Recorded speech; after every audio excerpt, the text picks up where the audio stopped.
ശ്രീത്ത് കൂടി ചേരുന്നു. ശ്രീത്ത്, അല്ലെങ്കിൽ തന്നെ വോട്ടെടുപ്പ് കഴിഞ്ഞതിൻ്റെ തൊട്ട് പിറ്റേന്നാൾ മുതൽ കോൺഗ്രസിലെ മുഖ്യമന്ത്രി ചർച്ചകൾ തുടങ്ങിയതാണ്. അതിങ്ങനെ ഏറിയും കുറഞ്ഞും കൂടിക്കൂടി വന്നു. എക്സിറ്റ് പോൾ സർവേ ഫലങ്ങൾ ഏകപക്ഷീയമായി UDF പ്രദേശ് ചാണക്യ ഒഴിച്ച് ഏകപക്ഷീയമായ സർവേ ഫലങ്ങൾ വരുമ്പോൾ കോൺഗ്രസിലെ ഈ മുഖ്യമന്ത്രി ചർച്ചകൾ കൂടുതൽ സജീവമാകും. അതിനി ഹൈക്കമാൻഡ് ഇടപെട്ടാലും നിയന്ത്രിക്കാൻ കഴിയാത്തവണ്ണം ബാക്കി ദിവസങ്ങളിൽ അത് കൂടുതൽ ചർച്ചയാകും എന്ന കാര്യത്തിൽ തർക്കം വേണ്ട. ശ്രീത്ത്, അതിൻ്റെ കാഴ്ച തന്നെയല്ലേ കൂടിക്കൂടി വരുന്ന ഈ ഫ്ലെക്സ് യുദ്ധം?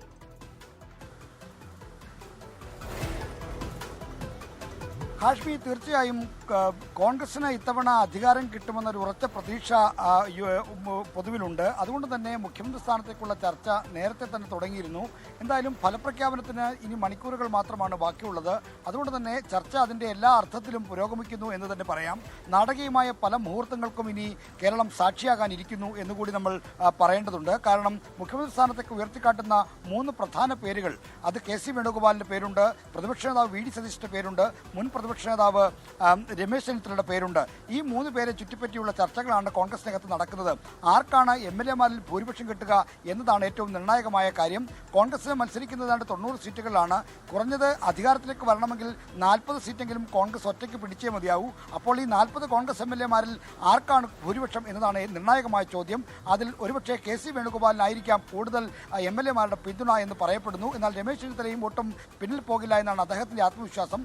MLA-മാരിൽ VD സതീശിന് പിന്തുണ കുറയുമോ എന്ന ആശങ്ക സതീശിനെ അനുകൂലിക്കുന്നവരുണ്ട്. എങ്കിൽ പോലും മുന്നണിയെ മുന്നിൽ നയിച്ച ആളെന്ന നിലയിൽ സതീശന് സ്വാഭാവികമായും വന്നു ചേരേണ്ട പദവിയാണ് മുഖ്യമന്ത്രി പദം എന്നതാണ് അവരുടെ അവകാശവാദം. മാത്രമല്ല ഹൈക്കമാൻഡ് കൂടി ആ നിലപാടിലേക്ക് വരുമെന്ന പ്രതീക്ഷ കൂടി സതീശ് അനുകൂലികൾ പങ്കുവെക്കുന്നു. എന്നാൽ സംസ്ഥാനത്തെ ഏറ്റവും സീനിയറായ നേതാവായ ചെന്നിത്തലയ്ക്ക് മുഖ്യമന്ത്രി സ്ഥാനം നൽകണം. ബാക്കി എല്ലാവരും അദ്ദേഹത്തെക്കാൾ ജൂനിയറായ നേതാക്കളാണ്. അത് അദ്ദേഹം അച്ചടക്കമുള്ള പാർട്ടി പ്രവർത്തനമായി കഴിഞ്ഞ 5 കൊല്ലം പദവികളൊന്നും ഇല്ലാതിരുന്നിട്ടും ഏറ്റവും ശക്തമായി മുന്നണിക്ക് വേണ്ടി പ്രവർത്തിച്ച ആളാണ്. അതുകൊണ്ട് ആ പ്രവർത്തനത്തിന് അംഗീകാരമായി മുഖ്യമന്ത്രി സ്ഥാനം നൽകണമെന്നാണ് ചെന്നിത്തല അനുകൂലികളുടെ വാദം. എന്നാൽ KC വേണുഗോപാലിനെ അനുകൂലിക്കുന്നവരാകട്ടെ, KC വേണുഗോപാലാണ് ഈ തെരഞ്ഞെടുപ്പിന് വർഷങ്ങൾക്ക് മുമ്പേ തയ്യാറെടുപ്പുകൾ തുടങ്ങിയത്. ആ തയ്യാറെടുപ്പുമായി ബന്ധപ്പെട്ടുള്ള എല്ലാ ക്രമീകരണങ്ങളും ഏർപ്പെടുത്തിയതും ഈ സംഘടനാപരമായ ഒരുക്കങ്ങൾക്ക് ചുക്കാൻ പിടിച്ചതും ഒക്കെ തന്നെ KC വേണുഗോപാലാണ്. അതുകൊണ്ട് മുതിർന്ന നേതാവെന്ന നിലയിൽ എല്ലാവരെയും കൂട്ടിയോജിപ്പിച്ച് പോകാനുള്ള അദ്ദേഹത്തിൻ്റെ അനിതസാധാരണമായ കഴിവ് കണക്കിലെടുത്ത് KC വേണുഗോപാലിനെ മുഖ്യമന്ത്രി സ്ഥാനത്തേക്ക് കൊണ്ടുവരണമെന്നാണ് അദ്ദേഹത്തെ അനുകൂലിക്കുന്നവർ ആവശ്യപ്പെടുന്നത്. അപ്പോൾ ഇത്തരത്തിലുള്ള ചർച്ചകൾ നടക്കുകയാണ്.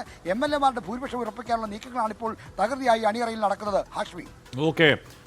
അപ്പോൾ അവിടെ കോൺഗ്രസിൽ വിജയം കോൺഗ്രസ് പാർട്ടി എന്ന നിലയ്ക്ക് ഉറപ്പിക്കുന്നു. അവർ ആര് മുഖ്യമന്ത്രി എന്ന ചർച്ചകൾ കൂടുതൽ സജീവമാകുന്നു. അതിന്റെ ഭാഗമായി ചരടുവലികളൊക്കെ വളരെ സജീവമായി തന്നെ നടക്കുകയാണ് ആ പാർട്ടിക്കകത്ത്.